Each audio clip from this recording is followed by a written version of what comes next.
Bonjour à tous. Aujourd'hui, je vais vous parler de cette interview incroyable qu'a donnée Mohamed Ali en 1971 à une chaîne britannique. Dans cette émission, Mohamed Ali et le journaliste parlaient de l'intégration, au sens intégration culturelle, métissage. Mohamed Ali commence en disant: aucun homme blanc intelligent ne voudrait que ses enfants se métissent. Et aucun homme blanc intelligent ne voudrait que ses enfants et que ses petits-enfants soient métis, et aucun homme blanc intelligent ne serait fier de présenter ses petits-enfants métis à sa communauté, à ses amis, à sa famille. Et là, le journaliste lui dit: I object, c'est pas possible, vous ne pouvez pas dire ça. Hé, Mohamed Ali qui lui rétorque: mais c'est normal, t'es journaliste, tu dois dire ce qu'on te demande de dire sur ta chaîne, entre guillemets, t'as aucune liberté, c'est normal que tu objectes. Et le journaliste lui dit: mais c'est la société qui a fait cela, c'est la société qui nous a poussés à ne pas accepter l'autre, à ne pas nous mélanger, à ne pas nous métisser, c'est une construction sociale. Mohamed Ali lui répond: non, nous sommes différents, Dieu nous a fait différents. Les oiseaux bleus volent avec les oiseaux bleus, les oiseaux rouges volent avec les oiseaux rouges, les pigeons volent avec les pigeons, nous sommes différents. Et il ajoute: aucun couple métis ne marche fièrement avec ses petits-enfants métis. Je n'ai pas vu ça dans les rues. Et le journaliste lui dit: encore une fois, c'est la société qui veut ça. Il faut éduquer les gens à accepter le métissage et le mélange. Mohamed Ali, éblouissant, lui dit avec une pointe d'humour: je n'ai pas le temps d'éduquer les gens.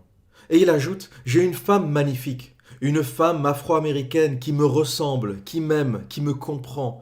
Aucune femme ne pourra comprendre mieux que ma femme, aucune femme ne pourra comprendre mes préoccupations, mes émotions de noir américain qu'une femme noire américaine. Aucune femme ne pourra dialoguer avec moi, ne pourra échanger, ne pourra capter mes émotions, ne pourra comprendre mon passé, ne pourra comprendre qui je suis, d'où je viens. Aucune femme pourra comprendre mon africanité mieux qu'une femme africaine. Et le journaliste lui répond: c'est triste. Et Mohamed Ali lui dit: triste? Ce n'est pas triste. Est-ce que c'est triste de vouloir des enfants qui nous ressemblent? Est-ce que c'est triste de vouloir des enfants qui me ressemblent, auxquels je m'identifie, et de pouvoir dire: ça c'est mon sang, c'est mon origine, c'est ma race, ils sont à moi et ils me ressemblent? Qu'est-ce qu'il y a de triste à cela? Qu'est-ce qu'il y a de triste quand tu es africain noir de vouloir des enfants africains noirs qui te ressemblent? Où est la tristesse dans cela? Qu'est-ce qu'il y a de triste quand tu es noir africain d'avoir envie d'avoir des enfants noirs africains qui te ressemblent? Qu'est-ce qu'il y a de triste là-dedans? Tout homme intelligent voudrait des enfants qui lui ressemblent. Les Chinois, avec leurs petits yeux bridés, aiment les autres Chinois avec leurs petits yeux bridés. Les Pakistanais aiment les Pakistanais. Les Juifs aiment les Juifs. Les catholiques aiment les catholiques. Qu'est-ce qu'il y a de mauvais ou de bizarre ou de non conventionnel là-dedans? Au contraire, c'est la construction sociale qui nous pousse à croire que vouloir s'associer aux gens qui nous ressemblent n'est pas normal et qu'il faudrait ultimement, la mode, la tendance, ça serait de se métisser. Les gens qui refusent de se métisser seraient des arriérés, des idiots, des gens qui ne comprennent pas le monde moderne. Mohamed Ali dit que la nature nous a fait par groupe, par ethnie, et qu'est-ce qu'il y a de mal à vouloir rester dans sa culture, dans sa langue, dans son groupe, dans son ethnie? Ça ne veut pas dire qu'on déteste l'autre, ça veut simplement dire qu'on préfère les siens. Et Mohamed Ali ajoute: qui voudrait tuer sa culture et sa race en se métissant? Et il dit au journaliste, et là c'est une phrase magique: tu dois détester ton peuple si tu ne veux pas rester qui tu es. Je trouve que cette phrase a une charge philosophique incroyable. Il regarde le journaliste blanc et il lui dit: tu dois détester ton peuple si tu ne veux pas rester qui tu es.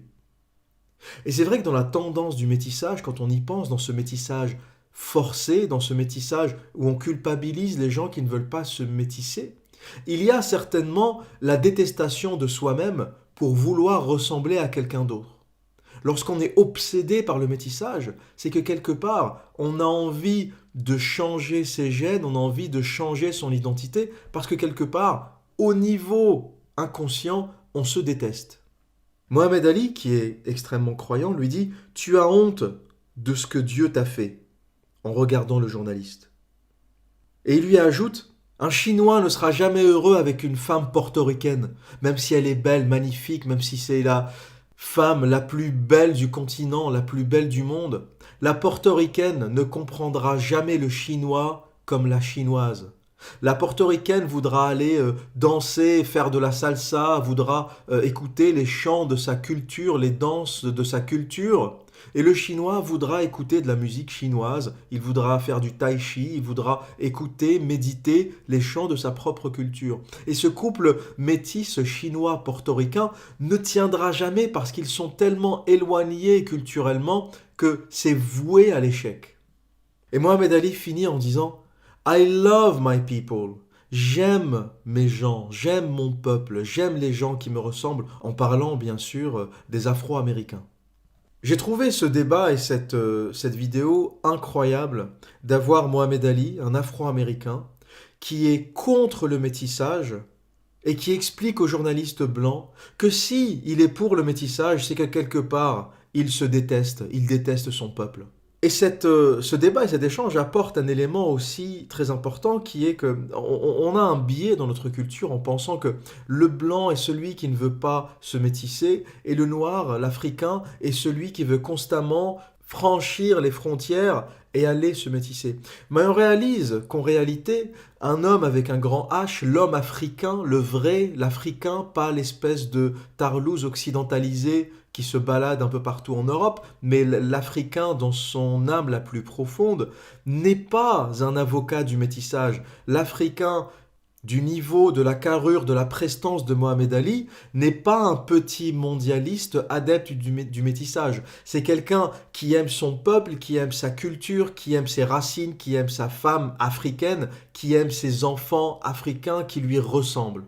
Et il ne veut de rien d'autre. Mohamed Ali n'est pas une espèce de petit footballeur qui bave, petit footballeur noir, qui bave en voyant la petite blanche et qui a comme volonté ou comme but ultime dans la vie de se métisser. Ça, c'est les nouveaux bonhommes féminisés qu'a produit notre culture occidentale féminisée.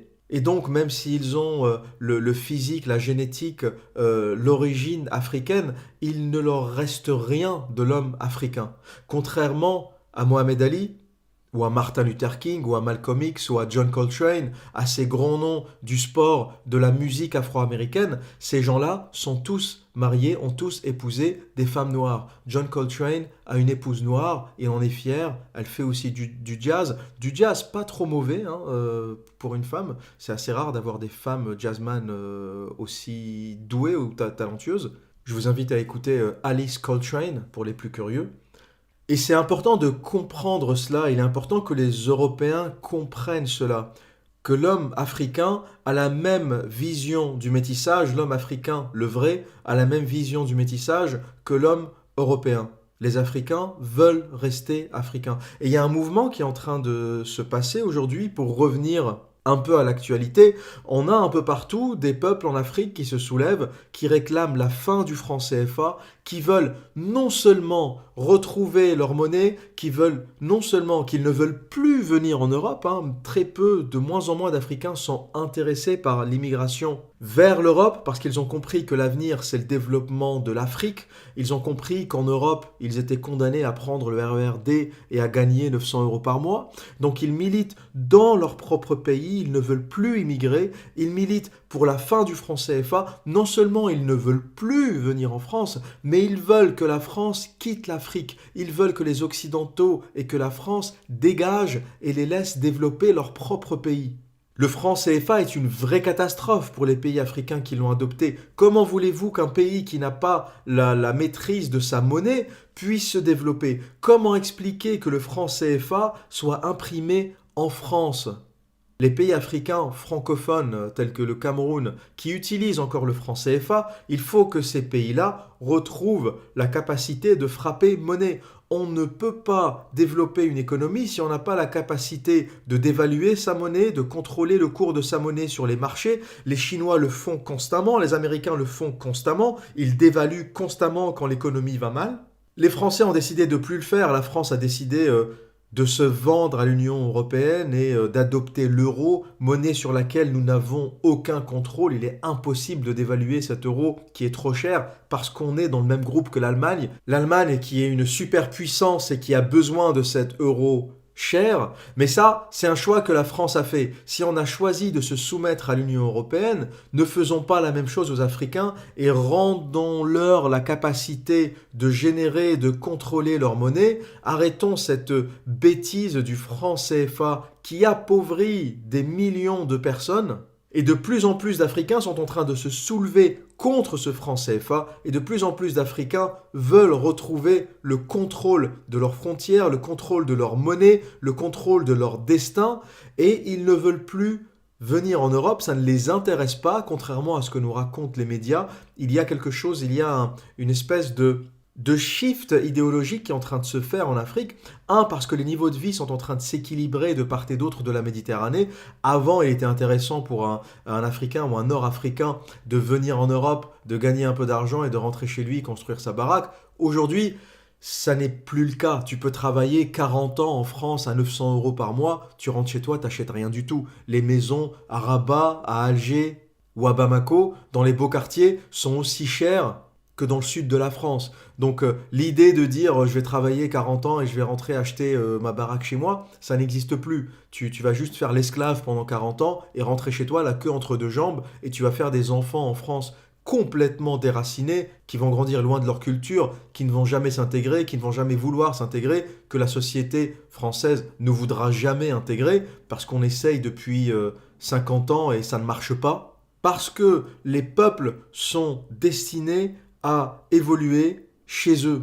Le métissage est une catastrophe, l'immigration est une catastrophe du XXe siècle qui a simplement remplacé l'esclavagisme. Ça, c'est un sujet en soi que je pourrais développer dans un autre podcast. Et ce sera certainement mon prochain podcast, l'immigration. Mais je vois l'immigration et le métissage comme une parenthèse du XXe siècle qui a été nécessaire au développement industriel de l'Europe et qui a été dommageable autant à l'Europe qu'à l'Afrique, et qu'aujourd'hui, l'avenir, c'est des peuples qui vivent chez eux, qui développent leur pays et qui vivent en harmonie avec les autres pays. Vivre chez soi, être protectionniste, ça ne veut pas dire ne pas aimer l'autre, ça ne veut pas dire ne pas tolérer l'autre. Il y aura toujours des gens qui voyageront, il y aura toujours des Européens qui iront en Afrique en touriste pour découvrir, il y aura toujours des Africains qui viendront en Europe pour découvrir, pour se former, certains resteront, mais ça ne sera plus à l'échelle industrielle. On n'aura plus d'immigration de centaines de milliers de personnes qui débarquent tous les ans,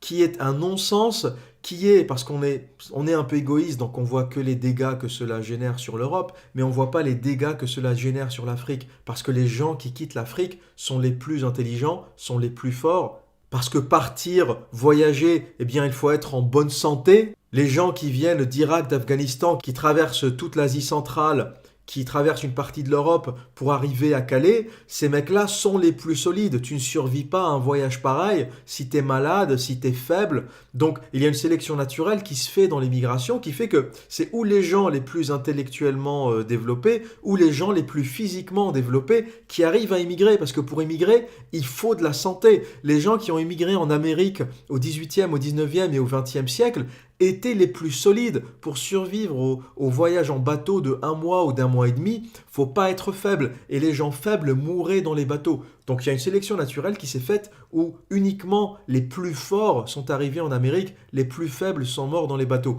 Donc la personne qui immigre, c'est la personne qui a la capacité physique et intellectuelle pour immigrer. Donc c'est la personne la plus forte et c'est la personne qui aurait été un vrai atout pour son pays, une vraie richesse pour son pays, et qui l'a quitté. Donc, à cause de l'immigration, pendant des années, l'Afrique s'est vidée de sa substance, s'est vidée de sa substance intellectuelle, s'est vidée de sa substance physique pour aller se déverser dans le continent européen. Et il y a une prise de conscience chez les Africains aujourd'hui qui voient les Chinois débarquer, les Chinois envahir le continent africain, et ils se disent « mais c'est pas possible, les Chinois acceptent de venir chez nous construire des routes, des immeubles, des autoroutes, des ports, et nous, Africains, allons laver la vaisselle et nettoyer les rues en Europe. Les Chinois viennent chez nous construire les grandes infrastructures et nous, on va faire les tapins en Europe pour nettoyer les rues, faire la vaisselle et servir dans les restaurants. Donc cette prise de conscience grandit en Afrique et je pense que l'avenir nous poussera vers la fin de la France-Afrique, vers la fin du franc CFA, d'une part à cause de la présence grandissante des Chinois en Afrique, qui font que la France à un moment va perdre pied, la France ne pourra jamais rentrer en compétition avec la Chine, et d'autre part à cause ou grâce à une prise de conscience de l'homme africain à la façon de Mohamed Ali en 1971, qui va comprendre que l'africanité est une identité, que le métissage n'est pas un symbole d'ouverture, mais plutôt un symbole de détestation de sa propre race, et que l'avenir sera des gens qui vivent dans leur culture, dans leur langue, dans leur pays, mais qui dialoguent avec les autres. Être nationaliste, être patriote, ça n'est pas détester les autres, c'est simplement préférer les siens, tout en dialoguant avec les autres. On peut très bien échanger avec le monde entier en préférant les siens. Et voilà le message profond de Mohamed Ali qui est pour moi prophétique et qui est pour moi l'essence même de l'homme africain. Voilà pour aujourd'hui. Et que dire d'autre? Eh bien, comme à mon habitude, prenez soin de vous et à très bientôt.